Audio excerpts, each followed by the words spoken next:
Hi again, everyone. My name is Denise Harlow. I'm the CEO of the National Community Action Partnership, and I am joined by Katia Yoon, Darvish Kajori. I am a communications, I don't know, what you call me? Consultant? Yeah, I guess so. I've worked with the community action folks for a couple of years and have really enjoyed getting to know them and many of you at a number of your meetings and conferences, and so I'm excited to be here.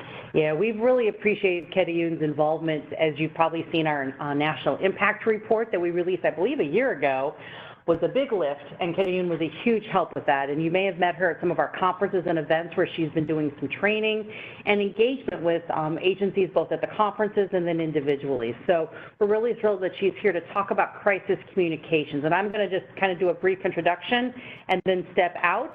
But I really wanted to say I'm so glad you are all here. We know community action agencies, as other nonprofits and public entities, you can't predict crises, but they happen. You may recall just a couple of weeks ago, the Partnerships Conference was in San Juan, Puerto Rico, and we were awoken on that Tuesday morning with a very significant earthquake where we had a conference and an event and attendees. We had to go into a new kind of mode for us with a different kind of communication. We also, I follow Google alerts and I follow community action, so I get to see sometimes the highs and the lows that are out there, and I know that occasionally, because we are human beings, our agencies are run by humans, we serve human beings, there are going to be bumps along the way. And some are more, really significant sometimes. And we as agencies really want to be prepared for that in advance. Now, you can't be fully prepared, but there are certain things that you can do in terms of thinking, planning, scenario planning, knowing what's that chain of command and the chain of who's communicating with who. That kind of stuff can be laid in advance. Yeah. Do you want to do this webinar for me? No. No. Sounds like you have all these fresh experiences that you can share. Oh, as do many folks on the phone, I am sure. So. It's always good to sprinkle in the real world into presentations. And speaking of folks on the phone, we do have the chat window on the right-hand side of your screen. I hope that you will put in questions, comments, scenarios. We wish we could unmute you, but we're not set up with today's event to unmute you. But we would, if you just put a few things in, we have Charity behind the scenes and Alexa behind the scenes, and they will be able to frame those questions up for Katia Yoon to knock out of the park, as they would say. That's a sports reference, right? It is a sports reference. Right, okay. Oh, my goodness. And, So wait, is there a football game this weekend? There is a large, important, supposedly football game on this weekend. Okay, I'm up with you. But none of it's as important as the Washington Nationals winning the World Series this past fall, but I'm just going to say that. So, folks, I hope that you enjoy Katia Yoon's presentation here today. Ask your tough questions. Better to ask them now than when there is a crisis, and some of you have been through crises. Yeah. And either help validate what Katia Yoon is saying or saying, hey, this happened to us and this is how we dealt with it, and we thought this worked really well. And you know the landmines, I'm sure, so please share those as well. So with that, I'm going to turn it over, but thanks everyone for being on today. Great, thanks, Denise. See you later. Yep. All right. I'm going to scoot over. I have folks off screen, so if I'm looking to my left, it's because I'm looking at some of your colleagues that are off screen. They can't see it. No, you can't. So anyway, welcome everyone. If you attended I did a crisis communications workshop at the annual convention in Chicago, and so I'm curious if any of you attended that, and if you did, just put in the chat window something in particular that you learned about then that you want to dig deeper in. I also want to hear from a number of you, if we go to the next screen, specifically, there you go. When you think about a crisis, so you saw the announcement for this webinar, you thought, I think I want to attend or have one of my staff attend, and there must be some reason, right? So when thinking about a crisis, what is it that keeps you up at night? What is that crisis that you have in your mind that made you think, if this ever happens to us, or this did happen to us, and that's why I want to do this webinar? Put your notes in the chat window. because we are recording, what I want, Charity, for you to do when you're reading these things, don't identify who the people are for this question, because if there are crises they've been through or are worried about, I don't necessarily want that identifiable for the recording. Okay, I will keep their identities secret. Okay, all right. So yes, what is the crisis that you're concerned about or worried about or you've been through that you want to really think about doing crisis planning around? I know when and you can interrupt me because I'll just keep talking until There's nothing yet, I'll let you know. this is a great chance to practice your typing skills as well. When we were having this conversation in Chicago, there were a number of things that a number of the organizations in that room were sharing, and it was really interesting to me how they all kind of fell in line around a few different things. Denise had mentioned when there's a disaster, and I know a number of your agencies have been through disasters and having to respond very quickly to disasters, so sometimes those crises come to you. Sometimes those crises are things that might involve your staff or your board or your volunteers or folks that are in your, within your programming. Sometimes it's around financial management. I don't know if there are any other ones that are coming up that I haven't mentioned.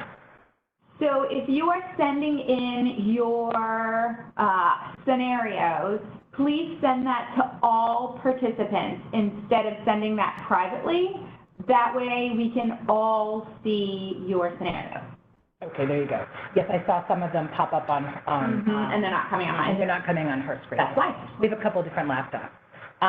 But if we go to this screen, I want to share with you some of the things that organizations have faced that are really some great examples of why folks need to plan around crisis communication. So you see things here around, for example, a number of organizations that deal with children and keeping children protected and safe who have been faced with sexual abuse allegations. Or, of course, there have been a number of organizations that have faced sexual harassment allegations. I have certainly been involved with organizations over the last couple of years that have had to deal with those issues around sexual harassment within the organization. Another thing that you'll see on your screen here are some examples around finances. I know the Red Cross in particular, and a lot of organizations that accept disaster relief funds. There is a reason why organizations pool their funding, right? You accept funding based on the public's interest at one particular time, and then a fairly standard common practice is that those funds are pooled and used for a multitude of purposes. But you should always be prepared to be asked where those funds are going. And Red Cross is an organization that's been on the hot seat a number of times around a number of different disasters around where that funding is going. There have been attempts by sort of undercover groups to expose for political gain, sort of like the organization ACORN, which a number of years ago was a poverty kind of fighting organization that was undermined by some undercover tapes that were made of them on the record around a number of actions around getting benefits, public benefits. We've got some coming in. Okay, great. And then there's always social media. And just recently, actually, I don't know if you all have been following, but when Kobe Bryant passed away, when his helicopter crashed with all those poor girls on the helicopter, there was actually a Washington Post reporter who tweeted out a story about his full history around sexual assault. And she was suspended by the Washington Post based on not following the Post social media policy. And it caused a lot of backlash both ways, actually, both her suspension and the original tweet that she did.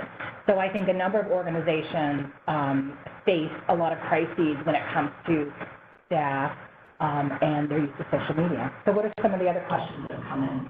So one of the questions is, I worry about not being prepared to respond effectively since crises are often unexpected. Yeah, exactly.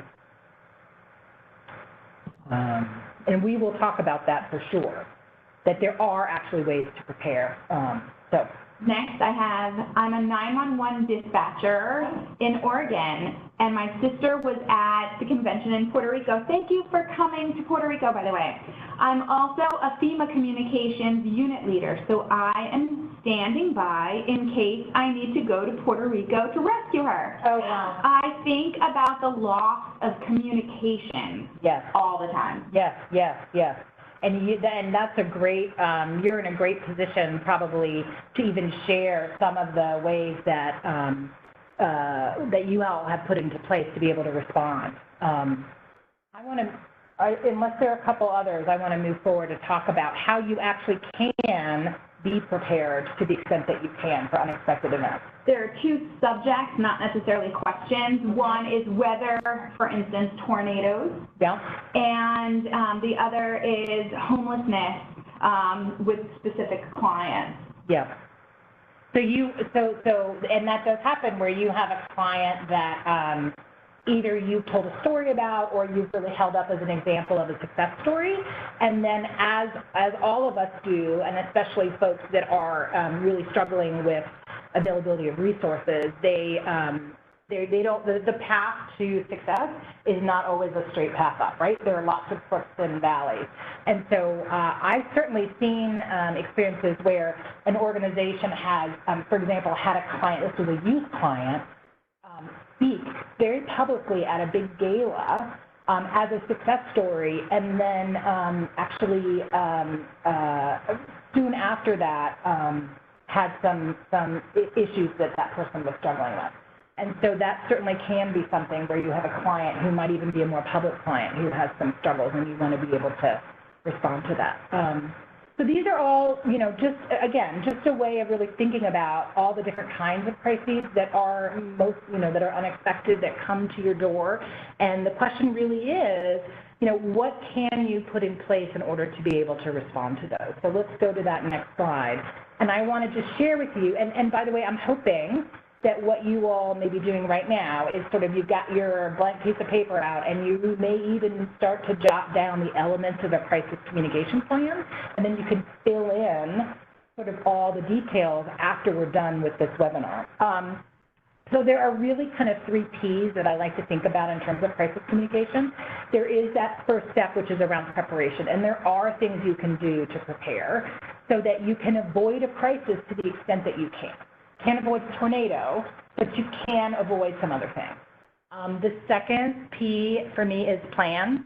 So you can actually put the elements or an outline of a crisis plan together, even if you don't have a specific event on the horizon. And then 3, how do you bring into action? How do you put that plan into action? So those are the 3 Ps, and we're going to talk about those right now. So the first step is prepare. Let's move to the next slide. The one after that. So in order to prepare, there are 3 things that you can do. Okay, and so all of your organizations hopefully are doing this. You need to put in the ability to monitor risk. You need a system in place to monitor risk. You can minimize your risk, and you can maximize your supporters. Okay, those are the 3 things that you need to do to really prepare. Let's move to the next slide. So let's talk about monitoring risk.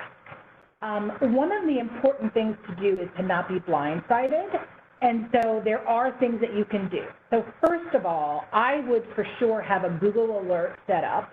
If you don't have, a lot of folks don't have media clips monitoring. It's kind of expensive, but there is a cheap and easy way to do that through Google Alerts. And you should have Google Alerts set up for the name of your organization, for the name of your executive director or sort of more prominent staff, for names of your board or prominent volunteers. I even have Google Alerts set up for issues that I follow or other leaders that I follow, because what happens sometimes is if one person is put on the spotlight, for example, let's talk about the Red Cross. There's a disaster. and the Red Cross is putting the spotlight around where their funds are going. Well, that will have me know that, for example, whether it's Houston or whether it's New Orleans or whether it's Puerto Rico, right now, Puerto Rico, you know, a lot of the story is around the fact that there were resources that were there and available by FEMA, and those resources were not effectively distributed, right? So I know that if folks are covering that story and I'm doing disaster work, that questions may come to me around, oh, interesting, talk to me about how you can ensure that supplies are distributed when they're needed. So I have Google Alerts for both topics and specific names and organizational names so that I can monitor where the conversations are going. You can also monitor all the social media. So it's really difficult, I know for many of us, we don't have a person whose full-time job, right, is monitoring and watching everything that's happening on Twitter and Facebook and LinkedIn and Instagram and TikTok and all these things. But you can actually set up social media monitoring through Hootsuite and some other programs. And so I would for sure set up monitoring on that as well. And again, it's sort of accounts, trending topics, et cetera. Do you have opposition, right? So are there folks who feel that the work that you do, you know, that they want to poke holes in it?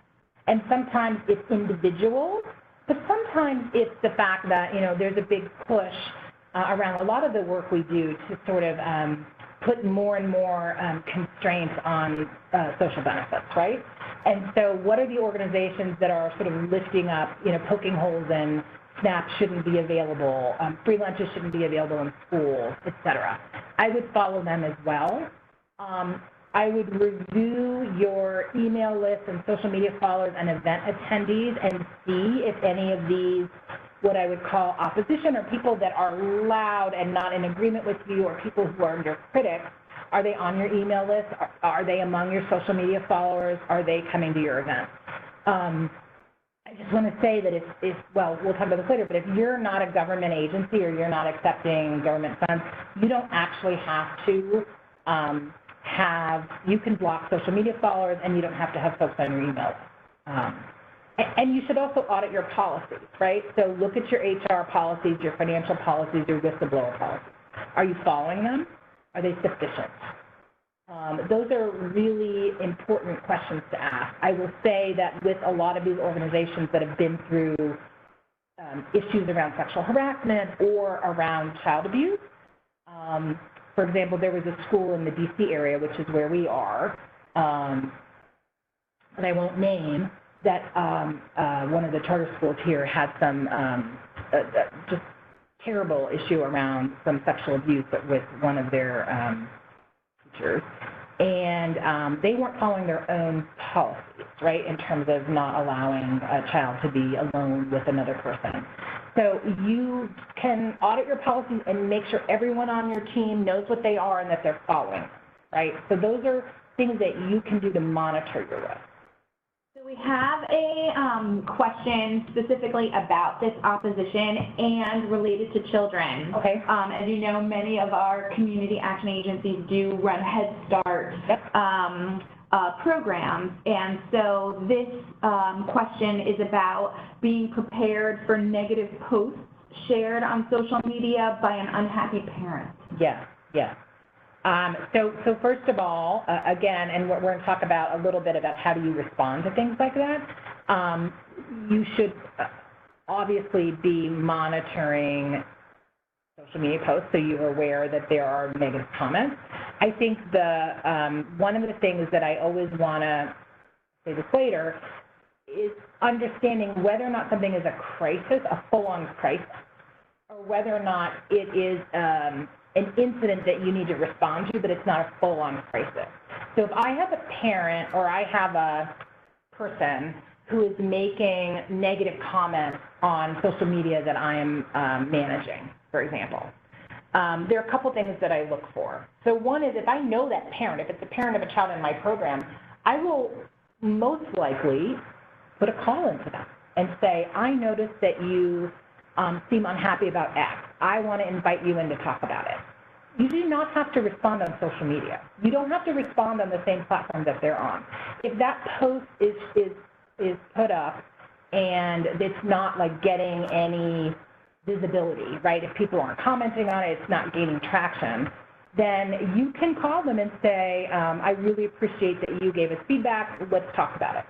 And then, you know, honestly, that may just stop it right in its tracks. You can also mute posts. You all don't know how to do that, but if somebody is making comments that are not helpful, one of the things you can also do is mute their post so that it's not visible to other people. But again, you got to address the underlying issue. If there's an unhappy parent, you have to kind of address that underlying issue, and then really kind of examine whether or not it's a full-on communications crisis. Can we keep going? Okay. So that's about monitoring risk, okay? You also are able to minimize risk. So one thing you can do is you can do a formal risk assessment. There are people that do that. I'm not a person that does that, but you can do a formal risk assessment where you can bring someone in and have them really be an outside person that comes and audits all of your policies and audits all of your systems that are in place. I know there was an organization that had some issues. I mean, frankly, if you do a financial audit every year, which I think everyone has to do, part of that will be to audit some of your controls. So, for example, there was an organization that was exposed to online fraud because they didn't have the right kind of policies in place. So you can have someone come in and do a formal risk assessment. You then, once you know what those risks are, you need to correct them, right? So if you've done the due diligence to look at your HR policies and your financial policies and your whistleblower policies, if there are issues, you need to correct them. That will help you minimize risk. You want to make sure you are actually following all your policies, right? If you're supposed to get background checks on everyone, those need to happen. And then you can clean up all of these lists, as I mentioned before. Unless you're a government agency, you don't actually have to have, if people ask to sign up on your email list or be a social media follower, you don't actually have to have them. If you have someone who's cranky and their full involvement with your agency is really just to be a critic, you don't have to give them a platform to be a critic. They can do their own platform. So you can minimize risk. Okay, let me talk specifically about social media and minimizing risk on social media.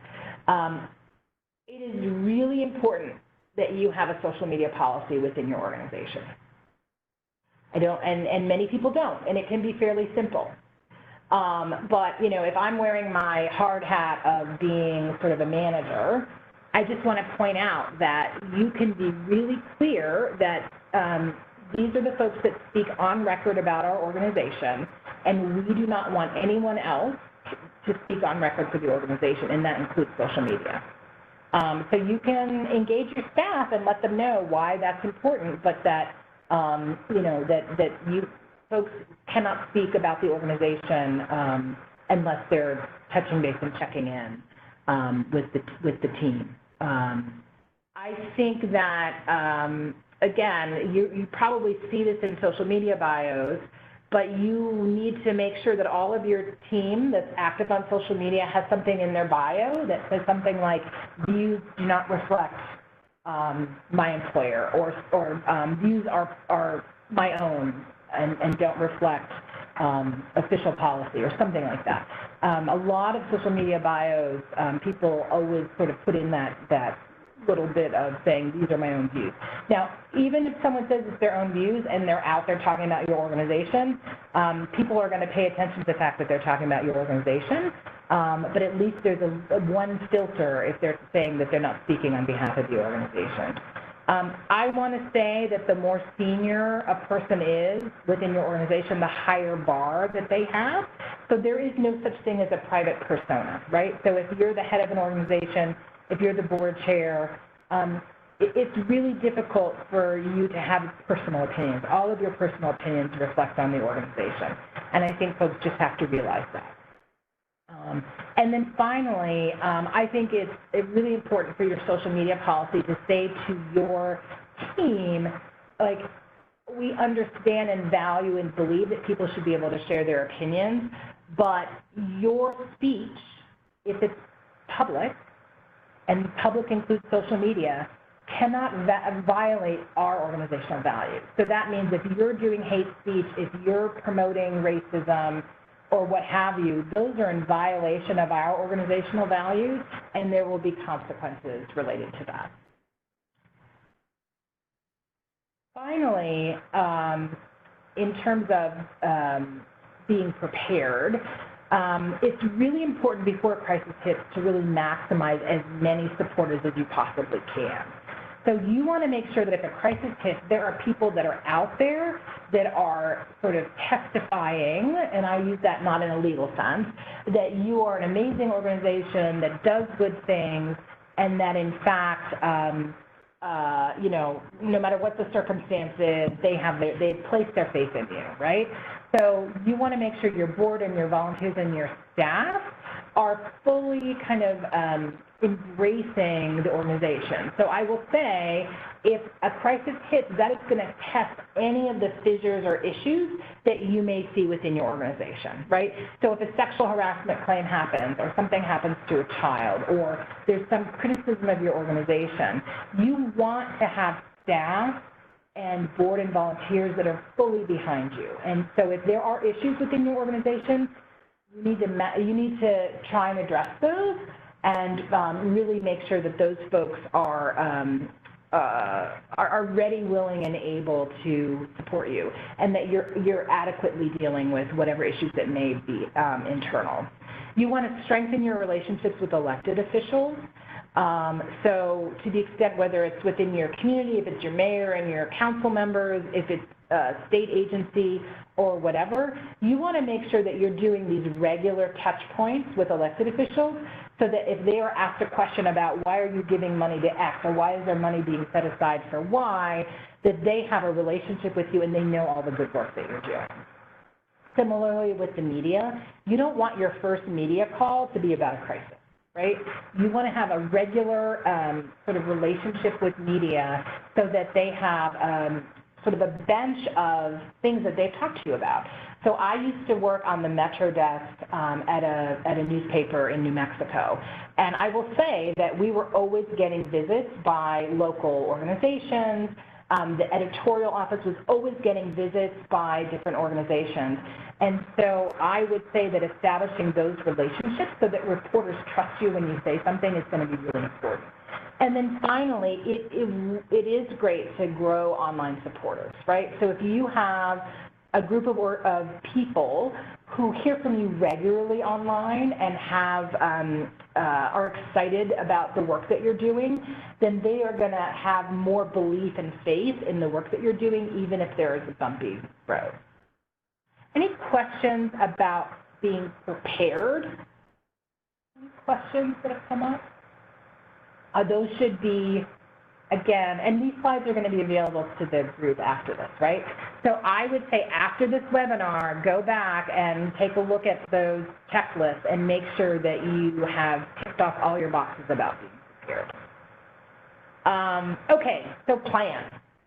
You can do a crisis communication plan even before the crisis hits, okay? So let's look at what an outline would involve in a crisis communications plan. And we're going to go through each one of these sort of one by one. Okay, what should your crisis plan have? It should have some scenarios, likely scenarios for you. And we've started to talk about some of those scenarios. Your plan needs to identify who your crisis team is. You need to already put together some messages, or sometimes they call them holding statements. I'll explain that in a little bit. You need to identify what your monitoring system is going to be during the crisis. You need to identify already who those champions are going to be that you're going to engage directly to speak for you. You need to think about what's your rapid response media strategy and your rapid response digital strategy. Okay. Let me pause here. If you have a crisis plan within your organization, or not, I would love to just sort of get a general sense of how many folks have a crisis plan within their organization. And remember to put that to all panelists. And if you have a crisis plan, I'm curious if it has all these elements. So I guess we can't do a poll, right? No. We can't do a poll, but they can say. Say. Oh, okay. One. So we have one of you all. Who else?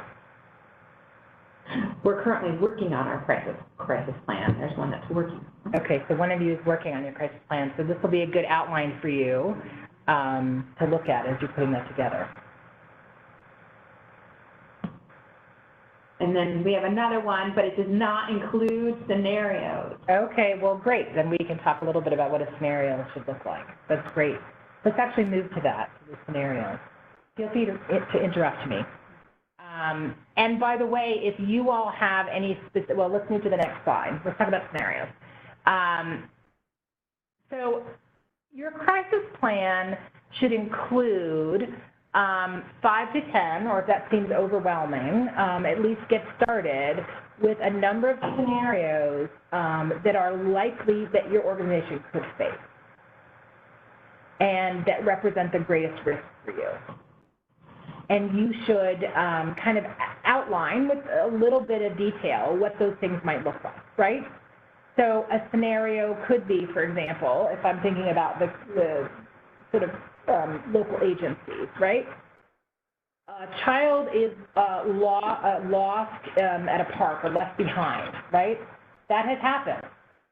I'm sure that's happened to some of you, where a preschool, I was involved in something where the preschool had a local playground that they would take their kids to, and they left the child behind. And it turns out they weren't following their policies about how to account for all the kids. So that could be a scenario. Or again, that there's a disaster that strikes, and you need to be able to account for all of your staff. So we just went through that, right, where some of you had sent some staff to Puerto Rico and the earthquake hit, and people might have been in transit, but you need to account for all of your staff. Financial malfeasance, I can't tell you how many examples of that I have not been involved in that I didn't get money, but that I've seen, where there was an organization that I was working with where their CFO embezzled, and it became a very public story. So what are those 5 to 10 scenarios for your organization that represent the greatest risk, and could you sketch those out a little bit? I'm curious, I heard already from some of you, weather-related is one, clients who have some setbacks was another, disasters in general was another. Are there other scenarios that are that you would put on your list to plan around?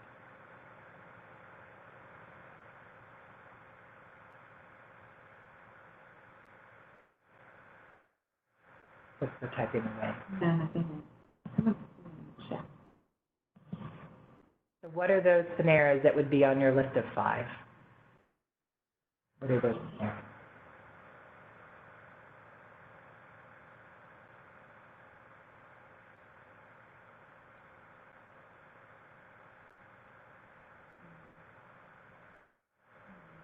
Nothing yet, just they're in the process. Okay, everyone's typing away, All right. Well, we'll keep going, and I want you guys, though, to keep putting those scenarios in, because I will be able to respond with examples to some of those for sure. I have one. So now that I think about it, I might like to organize it by client, staff, and natural acts of God for insurance calls. Yeah, okay. I think those are good. Things involving clients, things involving staff, things involving natural disasters. I think financial is always one that everybody should have in their list. And general service. Clients complaining about general service when it comes to food banks and or other services provided. Okay, so programmatic complaints, not meeting your gold star goals around the way you do programs. I think that's right. Okay. So you're going to do your scenario, you're going to write out your scenarios, and then the next thing you're going to do is you're going to think about who is your crisis team, okay? So one of the things that's important to do is decide when a crisis hits, who needs to be informed? Who within your organization needs to be called? And I will say that I was involved with an organization where a client, I'm trying to be very careful and just not identifying things, but so there was a client within that organization who had custody of a child who died in their care, okay? It was very sad. And I was working with them on communications issues. And so that we pulled together the crisis team very quickly, and our crisis team involved, obviously, the head of the organization, the person who had the facts about the case, which the person who was working with that client most directly. I was the communications person, and then there were legal people involved. I want to talk that, I am not a lawyer, I'm not a legal person, but I'm assuming that most of you have somebody either on your board or just on retainer who helps you deal with any legal issues that come up. That person should be on your crisis team because there is legal risk, and you want that person to always be reviewing both your sort of actions moving forward as well as any statements that you put out. So you need to think about within your organization, who are those key decision makers? Obviously, the people with the facts is going to depend on the situation. And then you need to have 24-hour contact information for all of those people. And that contact information needs to be available to everyone. And you need to be able to make sure you have that contact information whether or not the internet's working. So I just want to mention that as well. So have your crisis team identified. And then, next slide. You want to think about, so you have these 5 scenarios. So let's say the scenarios are around sort of financial things, they're around sort of poor performance or programmatic issues. You have something around a disaster that's hit. You have something around a staff member and their behavior. And you have something around a client and maybe a child, okay? So those are 6 sort of scenarios. You need to sort of develop what I call a holding message, or what people call a holding message for each of those. What is the first thing you're going to say? These are messages that can then be adjusted with facts, right, with specifics, but you want to have holding messages. And here are some examples of some things, right? So if you have a staff member who said something on social media, or a program kind of didn't perform in the way that you would like. I think the one on the furthest right? So what was said or done doesn't reflect our values or our standards or our gold star standards. So we believe that everyone should be treated with respect when they come through our doors, and we need to make sure we do better, right? We believe every human has worth and dignity, and we need to make sure that everything we say publicly reflects that. So you can have this sort of generic holding statement or message that is all about sort of what was said or what was performance didn't measure up to your standards, right? I think the one in the middle is a good one. The one in purple is a good one to sort of reflect anything that's related, that's disaster related, whether it's something in your control or out of your control, right? So whether the disaster happened because your building caught on fire, or whether the disaster is a tornado that comes, right? So there's a general kind of statement around you want to make sure everyone's safe. You know everybody has questions. You want to be as transparent as possible, but your priority right now is making sure everybody's safe, and you're going to share information as soon as you have it.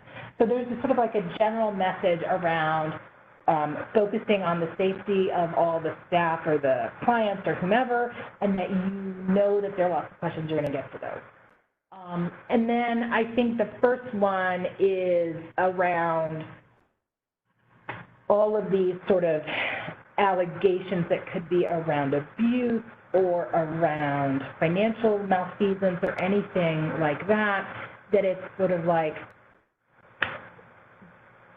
that what we're hearing sounds very troubling, but we don't have all the details. And so what we can't give you an answer, but what we can do is get to the bottom of what the situation is, and we promise that we will report back what we find and what we're going to do about it.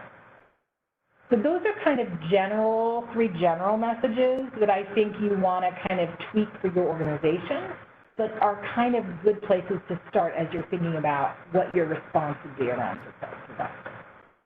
Okay?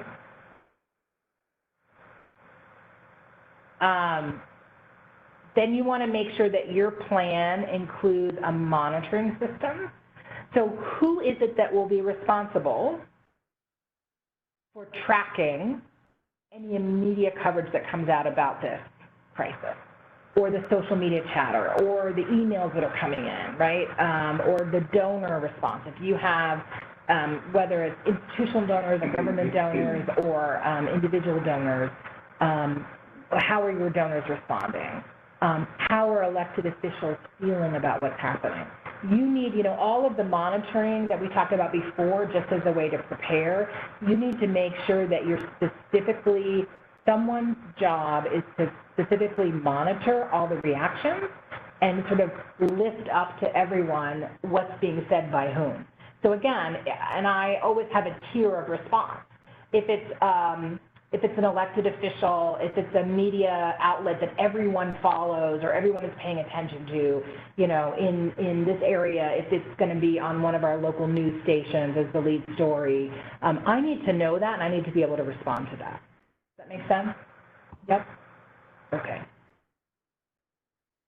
And then again, I think the question is, who are those specific champions that you're going to deploy as your spokespeople? Okay? Who on the staff? Who's specifically on staff? Which board, which donors? Who are your validators that the community trusts, that the media trust or elected officials trust, who are prepared and ready and willing to speak on your behalf in the crisis, right? So again, who is going to be the one that's going to say, we're going to get to the bottom of it, and we're going to report back, because we believe that we are partners in this community, and we owe ourselves in the community the facts of the case and how we're going to respond.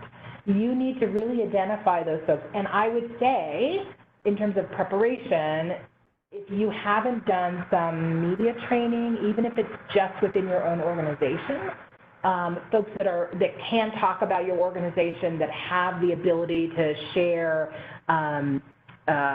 sort of your main messages about the organization, you really need to identify, like, for your board and your donors, who are your likely trusted community officials, and then make sure that they are prepared to talk about your organization and do some sort of media training on, even if you do it internally. And then you need to have your rapid response plan. So again, who needs to hear from you, right? How soon and on which channel? So the scenario that somebody mentioned before about a client who was unhappy and started to say something on wherever, Facebook or wherever they did, okay? So let's talk about that. What would your response to that be? Again, my question was, is that going to garner additional attention, or can that be handled with a phone call to that parent, right? So that, to me, I wouldn't respond to them on social media. I would put in a phone call. Now, let's talk about that same client, and let's say that client, that parent, is sort of a prominent person who is always speaking at council meetings and who knows on a first-name basis the staff in the office of one of your state legislators, because they're always sort of lifting up issues, right? So this is someone who other people know who they are. So then I would be thinking about, I would also do a call to that person, and I would also do a call to the board member or the state legislator or the city council member who's going to hear from them, right? Get ahead of it.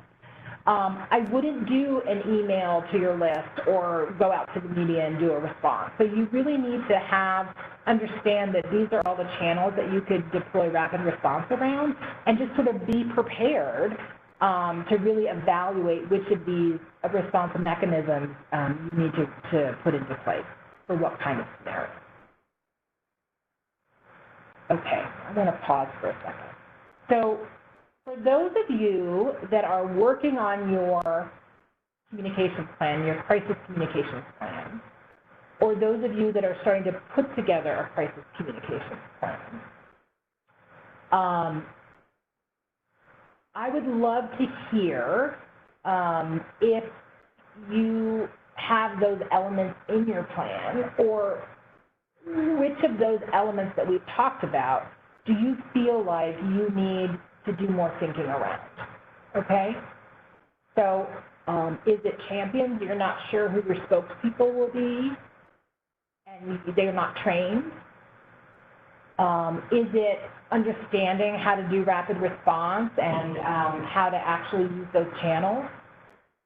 So which of those items and I wonder, can we actually go back to the outline of the plan?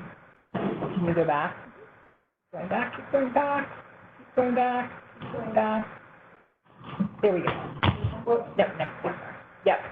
So the scenarios, the crisis team, the messages, the monitoring system, the champions, the rapid response. Which of those areas do you feel like is the one that you're really going to have to do a lot more thinking around? You haven't put that into place yet. I know for some of you it was scenarios. Some of you have mentioned before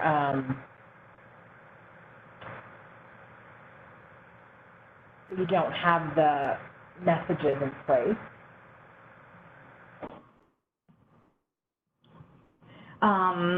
We have someone who they are looking for their spokesperson. It says, we have a spokesperson and a good idea for messaging and statements, but are still working out the process details. So the process details, meaning when do you engage people and around what, right? Is that, I think that's, okay. So, and that's something that we're going to talk about, how to put this stuff into action. So that I think will be useful for you. How and when do you engage? Also, how do you approach that person that you want to be your spokesperson? How does that ask happen? Okay. So I would say that you, how does that ask happen? I think that you want to ask people who already have a close relationship with your organization, right? So one of the things, working with your, whoever your board members are, right? So working with your board, or if you have super volunteers, you know, who are those folks that you can really rely on, who will always come and volunteer for you, right? So volunteers at your food bank, or who help out around any of your programs. I would really look at those folks that you consider kind of almost an extension of the family, who have that strong sense of values around the work that you do, and have really seen in action all the positive things that you've done. And I'd really kind of put them together on a short list, and again, see who might carry some weight within the community, right? And so once you've identified those folks, my hope is that you may engage them before a crisis hits, right? Where you're saying, you know, I want to profile you on our website, or I want to write a story about you as a super volunteer. I want to feature you on our social media. So start to engage them in a way that makes them already become kind of one of the faces of your organization, again, through storytelling or through what have you. And then those folks are already used to getting to know your organization, and then you can ask them when a crisis comes if they'd be willing to speak out for you. So I think the process of starting to engage those folks has to happen before the crisis hits. Does that make sense? Like creating a crisis response team. Yes, exactly, exactly. So anybody else? Who has actually done a plan and has anything to share with your peers around one of the most helpful parts of your plan? If you've ever had to deal with a crisis and turn to your plan, what are the things that you really think, oh, I'm so glad we had this in place, or gosh, the thing we forgot about was this other thing, right? I think what's really useful is to be able to share that. So I want to, my FEMA person, this is, I'm turning to you. When you've done that work with FEMA, I know folks that do sort of planning for FEMA, and I know that they always have crisis plans in place. So what did you find most useful about that plan? And remember to respond to all participants, all planners. I would ask, I'm going to turn to you guys. So when the earthquake hit, what is it that you found was the most valuable part of your response? I think we were just very fast. Yeah, it's the rapid response. Right, we were very fast in our response, and we kept people updated. So we didn't just send out one thing. We kept sending out updates because we kept having more and more earthquakes. More and more earthquakes, So, yeah. so I think we did a really good job of being fast and staying transparent and staying in touch. I think it's easy to kind of send out one thing and then be like, oh, we're done. Yeah. You know, we've handled it. But the reality is that people are still nervous. And the news made it look like the entire island was cracking apart. Yeah. So, you know, we really staying in touch, I think made the biggest impact in getting people to still come. And so you're concerned because you knew being on the ground that there wasn't a safety issue, right? So that's something that you knew, that there wasn't a safety issue in the area where you were, and you wanted to make sure and get that message out that if you can still come, and you wanted to make sure that folks knew about participants that were there and how that they were safe and that things were moving along and going forward. Were you able to use a variety of folks on your team to get those messages out? I saw things from Denise, I think. Brian, too, right? Yes, that was something that made me, as not only a staff member, but a person who was feeling these quakes, I felt put at ease that our board was really there to kind of support us and ask a lot of questions. And so because of their support and their, curiosity as to how prepared are we? Who are we in talks with? Have we talked with, our insurance, legal, that type of thing? That made me feel at ease. So that was wonderful. I think that's a great point to make, which is to say that when you're dealing with a crisis, remember that one of the audiences that you're communicating to is your own team, your own staff, right? So your staff wants to believe that you're doing your best, that you have their back, that you are putting processes in place to keep them safe, that if there is any malfeasance or if something happened, that you're taking it seriously, and that you're not sweeping things under the rug because you believe in them and you value your employees, et cetera, right? So don't forget about when you're thinking about scenarios and your plans, that your staff are so important. And again, your volunteers and your board, the same folks that you would put as your champions, you need to make sure that all of those champions continue to feel good and are getting information from you. And cover your bases, too, because we went into it thinking we were prepared. We had like an active shooter plan and an emergency evacuation plan, and natural disasters didn't even cross our minds to add to the emergency plan. So really taking that kind of 360 view of what could possibly go wrong is so important. Yeah, that's a scenario planning, right? Great. Okay. Well, let's. Nothing came in. So my FEMA person, I needed to give us some pointers based on what you've been learning with that work. All right. Let's move forward to. We're going to talk a little bit about now. Okay. So now you minimized your risk as much as possible, right? So you've done your preparations as much as possible. You have a plan in place, and now how are you going to spring into action? Okay, so wait, don't go put the next thing. I'm going to ask you, what is the very first thing you should do when you're springing into action?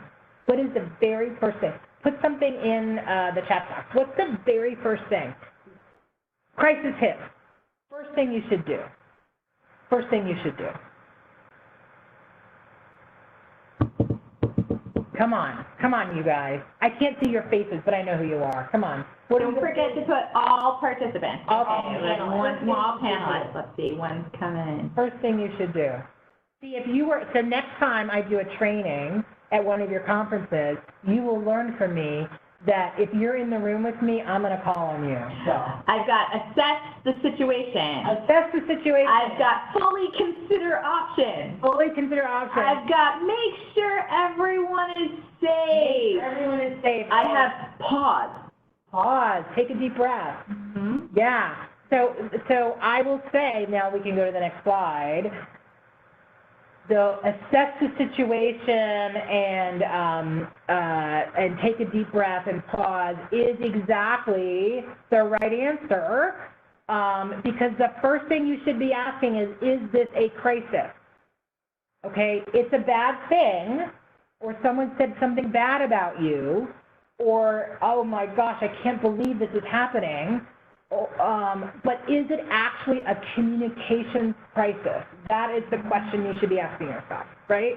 So you don't want to bring attention to something that's bad that's happened, or is a nuisance, or that you have to deal with that is not actually a communications crisis. You don't want to spring into action, get all these communications things out there if it's not a crisis, right? So again, I will talk about that situation where the client had a child die in their custody. We pulled a team together right away because we knew that it was going to be a communications crisis. So we knew that folks were paying attention. Again, I have to be careful about not giving you the whole scenario. That was something that we knew was going to garner attention. It was going to garner attention from the courts. It was going to garner attention from the agencies involved. It was going to garner attention from all of those really key individuals that we needed to support our organization. So we knew that was going to be a crisis, even if it didn't hit the media, and it did hit the media. And so, we did. Now, contrast that with, I would say, again, if a client is bad-mouthing you, I would want to pause and see if that was a crisis.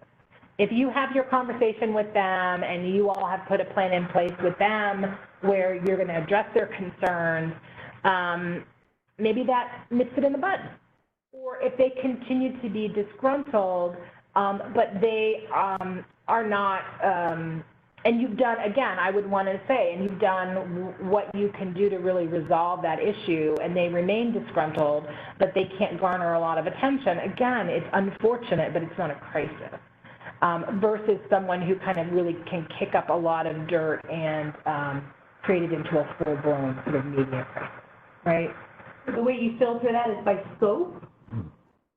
How big is that person's microphone? I think how big is that person's microphone, how much is that scenario going to garner attention from the media? Even on Twitter, I would say that things blow up very quickly and can die down very quickly in Twitter. So sometimes they say don't feed the beast. Just don't. It's not don't engage. It's don't feed the beast. Okay. So the very first thing that you want to do is just sort of pause and say, is it a crisis? And it's okay to say it's not right now, but it could be. So we're going to increase our monitoring. So we're going to just kick up part of our plan. We're going to make sure everybody's informed. We're going to increase our monitoring. We're going to let sort of the board know that we're not going to move from there, okay? Or no, we see this is really going to hit, okay? So if you answer yes, it's a crisis. It's like one of those flow charts, yes, no, yes, no, yes, no, right? The crisis, then you need to activate your crisis response, right? And again, you can only do this, you could do this part way if it's not a full-blown crisis yet. So you want to convene your team immediately, get a phone tree going, get them all on the phone. get everybody together in a room together. You want to gather the facts. I think that's one of the most important things that we sometimes forget to do. We're panicked and we start responding before we actually have all the details. And so please pause and sort of temper everyone's expectations that you're going to get out immediately with some sort of statement. You have to gather the facts. You have to have some details about what the crisis is about and the scope of the crisis, who's involved, et cetera.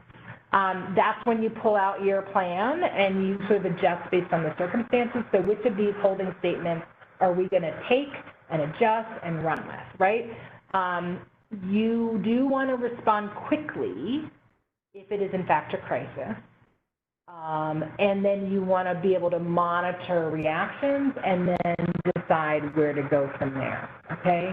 I want to share, so that's sort of activate, and then I want to talk about some do's and don'ts. So I want to point out that when a crisis hits, the most important thing is like, don't have a knee-jerk reaction. Don't immediately respond without knowing the facts, without knowing the scope of the crisis, without understanding who your audiences are and what they, how much they might know or not know about this. The second one is really important. Don't assume a public fight is in your best interest. Okay. Again, you don't need to publicly respond to every single thing. Don't be afraid to apologize. And now here again, I want to point out, I am not a lawyer. And so anything that, if you're going to apologize, some lawyers would argue that you're admitting fault. And so there's obviously a reason why you would have a legal team or a lawyer who would review statements. But don't be afraid to apologize. Don't repeat opposition messages. And so by that I mean, if someone is complaining that your organization is not living up to its standards and that you're terrible at X, Y, or Z, you don't want to repeat that message in your response. You don't want to say, I know you think we're terrible at X, Y, and Z, but actually, whatever. Because all you've done is just reinforced in their mind the sort of negative message that's gone out there. And then you don't want to forget to thank people that have actually come and spoken out for you. Sort of thank you for standing up for us. Thank you for reminding us and everyone what our values are, et cetera. Okay? So again, some of the do's are, do gather your facts. Determine the credibility of the accusation. If a client is complaining, is it true? I mean, is the complaint valid, right? You want to determine what the facts on hand are, right? Was this person at fault? Were you at fault? Was there sexual harassment? Did you follow your policies? I mean, that's one of the things that I would say in the crisis response. I would want to know, did you follow your own policies? And, sometimes things happen.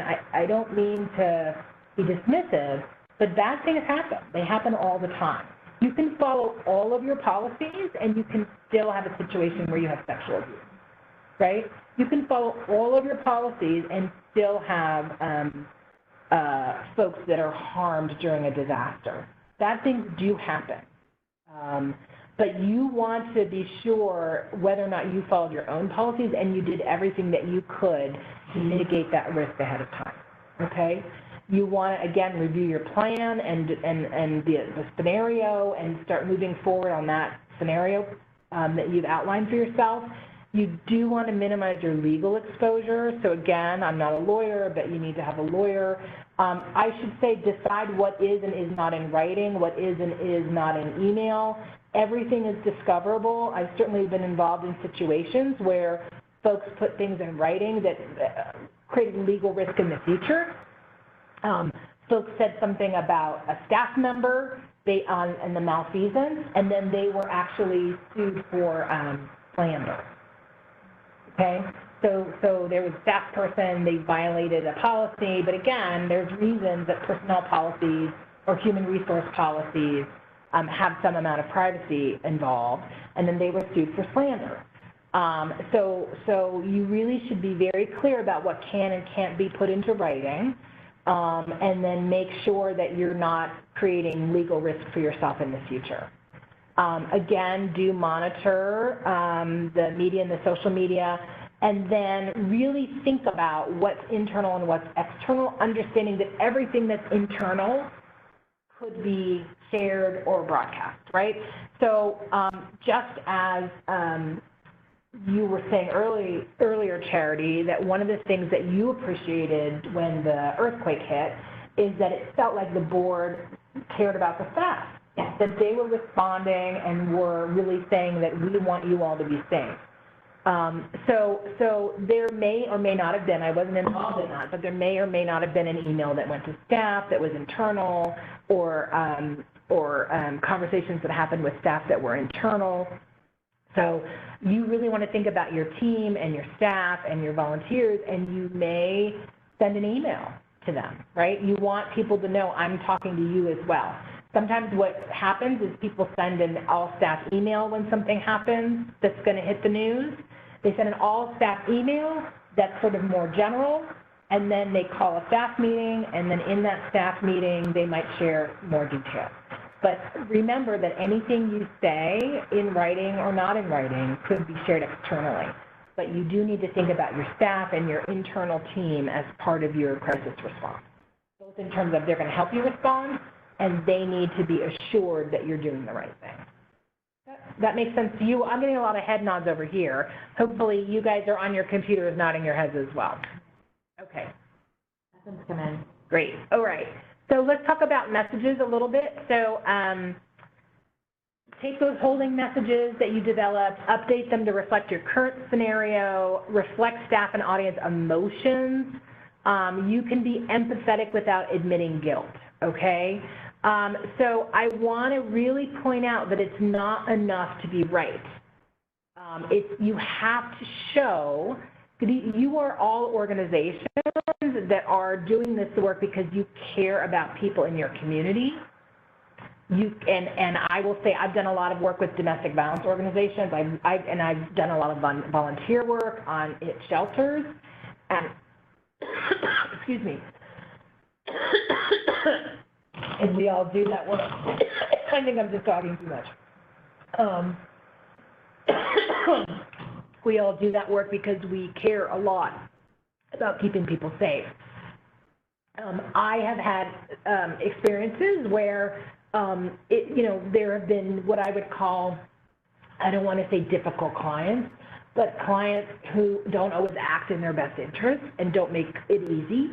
And at the same time, I would never say or communicate that, like, well, this person was difficult, right? Because the real story is there is a lot that is going on in this person's life, and they are trying to balance and juggle so many demands on themselves and their, thank you, so it doesn't matter if I'm right that someone did something wrong or didn't follow our policies or didn't do all the things that they were supposed to do in order to get the kind of support that I wanted to give them. That's not enough to say. I think the real challenge in sort of responding in a situation where it's related to a client is that you demonstrate the empathy and the values that you uphold. And that doesn't mean that you didn't do something correct, right? Okay, I want to actually give you an example of what I mean about you can be empathetic. So I'm sharing two messages. I was looking back and trying to see how did public figures, heads of organizations respond to various crises, and I want to sort of compare, for example, the BP oil spill in the Gulf now so many years ago, with the Deepwater Horizon, where there was those explosions and then all that oil was spilled, people died, right? And I would say that if you want a master class on what not to do, you should look up either clips, video clips, or statements put out by the BP CEO because it was all the wrong things. And I really wanted to know, like, who was his team supporting him? Because everything that he said, basically, now remember, people died, and I remember one of the statements that he made, because the reporters were like, don't you care? And he said, of course I care, this is consuming all of my time. Which is, you know, of course I care, this is consuming all of my time, again, making it sound like he was heartless and actually didn't care, right? This statement here was, the Gulf of Mexico is a very big ocean, sort of basically hardly any, compared to the size of the ocean, we spilled hardly any oil, right? Again, like completely the wrong thing to do. He was, I think, wanting to, of the old school where like, I don't admit any fault at all. And what he could have said instead was, you know, that our, and I don't know if they actually do, but our company cares a lot about the people that work for us and the communities that we're working in.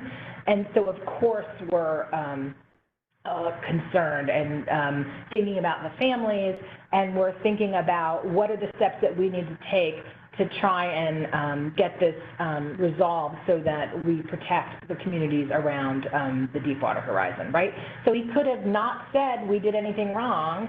He could have said we care about the effects of this on the families and on the communities around us, and we're doing everything we can to try and deal with that as quickly as possible. That would have been a much better empathetic message that showed that he actually cared. And it would have gone a long way, I think, toward helping them in the public. By contrast, I would say, actually, this is the former Cecile Richards, who was the former head of Planned Parenthood. You know, you may remember a couple years ago, Planned Parenthood had a number of undercover videos. I think it's the same group that put Acorn out of business. And they got one of the staff members from one of the local affiliates, said what sounded like very kind of heartless things around fetal tissue research. And so, of course, Cecile Richards could have said, you know, that was an undercover sting operation. They led her into saying things that she doesn't really feel. In fact, those folks, I think, were prosecuted and maybe even went to prison for the way they did that undercover sting. But in any event, but she didn't do that. Her response was, our staff member speaks in a way that does not reflect our compassion. And I apologize for the tone and the statements that person made, right? That's not saying they did anything wrong or that their work does anything wrong. It's saying that does not display compassion, and we are an organization that should display compassion. So that's sort of the difference about you can be compassionate, you can be empathetic without sort of admitting guilt or culpability. Exactly. All righty, let's move forward. All right, a bonus. Who was it that said, you said, I'm reaching off screen, you can't see who I'm touching here, that you went into Puerto Rico and you had all of these scenarios, sort of active shooter stuff and all these other things, and you hadn't put earthquake on that list. So one of the things I would say is you would come back after the conference is over and you're like, whew, come back, and you would assess the lessons that you learned, right? You just came out of a situation where you were involved in a crisis, you all responded, everybody did their thing, and now you're back and you're gonna assess. So I would say the last part of sort of crisis planning, so we had 1, prepare, 2, plan, 3, put into action. I think 4 is, although it doesn't start with a P, is assess those lessons, and then you can go back and adjust, right? So turns out we were monitoring the wrong people, or there was this whole media or person who it turns out is very influential, and we didn't have them on our radar, and now we're gonna put them on our media monitoring, or what have you. So assess what the lessons are that you've learned, what worked and what didn't, and then go back and make sure that that's reflected in your plans moving forward. Okay, last slide. You guys only have 5 more minutes. Are there any remaining questions to put into the chat window for all? Any remaining questions? Or do you guys have any remaining questions? I do have a question. Oh, I have a question. All right, a live question. A live question. Do you want to sneak your face into the video stream? Let's move over. There you go. Did you want to introduce yourself? I'm Alexa. I'm the Events Associate here at Community Action Partnership. So Jovita and I are the ones who plan the conferences. Where is Jovita? She's in Asia. What? Okay. I think she's coming. I think she's on a plane right now. I've done enough conferences. I need some time. She's in Asia. Is she going to bring back the It's already here. The coronavirus? All right. There's a crisis plan. Jovita brings back coronavirus, and we need to obviously be caring about Jovita, but also what's your plan? We should, have masks maybe at our next conference. So thinking about champions and messaging, yes. So when you do have someone outside the organization, yes. How do you prep them to speak to the media so that you control messaging? Yes. So again, what I would say is you need to have your basic sort of boilerplate language about your organization. Who are you? What do you do? Why do you do it? What are your results, right? And we've done elevator speech trainings a number of times, I mean, that could be another webinar, but I think I maybe did that last year. But you want to make sure that person is trained on your general elevator speech about your organization, and you need to do that ahead of time, right? And you can do that within your organization. You don't need to bring in a media trainer. So that's one thing you need to do. And then you also need to be able to ask them tough questions. So if you're having them speak for your organization, they need facts too, right? So you can't say, okay, we're holding all the facts, but here you, shiny public object, you go out there and talk about us, right? They're going to actually need some of those facts as well so that they can respond. So I think it's a really good policy to try and get all of those people that you may ever engage in talking about the organization to do regular work on what's your elevator speech, what's your elevator pitch, and then do on occasion, like if it's your board members or you do a big volunteer training, offer some of that board meeting time or some of that volunteer training time to do some work around answering tough questions, right? And doing elevator speeches. Excellent. Okay. Yep. So, great. Okay. All right, everyone. Well, with just a couple minutes to spare, I just want to thank you all for participating in this webinar. Hopefully you now have sort of an outline that you're going to be able to fill in around putting together a crisis communications plan. You know how to mitigate your risk to the extent that you can, and you're able to really think about what is that rapid response response that I need to do in order to deal with a crisis when it hits. And the most important thing, again, if you think of nothing else, is to really identify who is that team that you're going to pull together when a crisis hits, that is going to be able to assess the risk and get all the facts out there and understand what their roles and responsibilities are so that you can move forward. All right? Any last words from the partnership team? No? Just thank you very much. Come to Seattle. Come to, what's Seattle? That's our annual convention in Seattle at the end of August. Oh, fabulous. Yeah, go to Seattle in August. All right, thank you all very much.